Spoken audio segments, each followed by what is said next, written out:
गुंतवणूक आरोग्यातली भाग 14 वैद्य दिलीप गाडगीळ पुणे आहार विधी विशेष आयतन संयोग। तेव्हा आपण आहार विधी विशेष आयतनामध्ये संयोगाविषयी बोलत होतो आणि संयोग हा दोन किंवा अनेक द्रव्यांचं एकत्रीकरण अशा स्वरूपाचा भाग आहे आणि विशेषतः दुधाबरोबरचे अनेक संयोग हे चांगले नाही।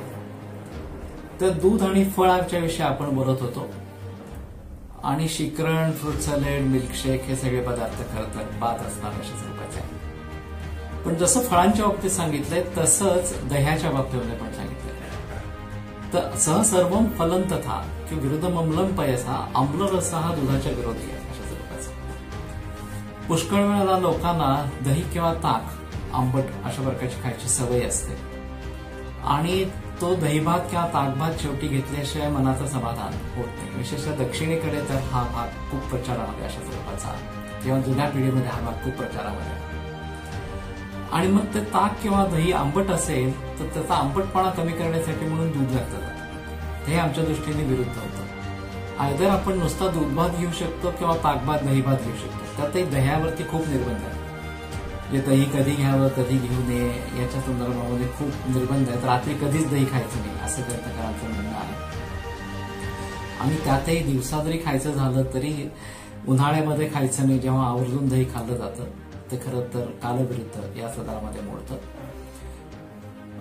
हिवाळ्यामध्ये दही शरद ऋतूमध्ये दही खायचं नाही आणि वसंत ऋतूमध्ये दही खायचं नाही। दही पावसाळ्यात किंवा थंडीत चालतं असं ग्रंथकारांचं म्हणणं आहे आणि ते सुद्धा अधभरण असावं, आंबट झालेलं अशा स्वरूपाचं असायला हवं आणि तरी नित्यनेमाने खाऊ नये।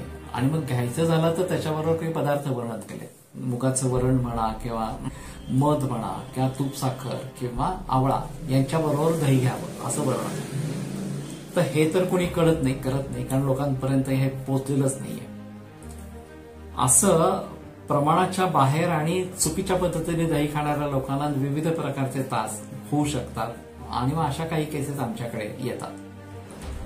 तर त्याच्या बाबतीमध्ये दह्याच्या बाबतीमध्ये फक्त पावसाळ्यात आणि हिवाळ्यात दही चांगलं आहे, ते सुद्धा रोज नाही। आंबट दही खायला पाहिजे आणि त्याच्या जोडीला मध म्हणा, तूप साखर म्हणा, मुगाचं वरण म्हणा किंवा आवळा म्हणा अशा स्वरूपाचं तरी खायला पाहिजे।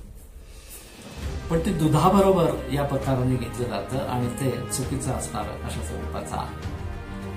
असं आंबट रसाचं दुसरं काहीही दुधाबरोबर जर घेतलं तर तेही या प्रकाराने चुकीचं अशा स्वरूपाचं ठरतं आणि म्हणून आता बेकरी प्रॉडक्ट्स, ब्रेड आणि त्याचे बनवलेले पदार्थ याच्यामध्ये यीस्ट घालून त्याला आंबवण्याची प्रक्रिया केली जाते।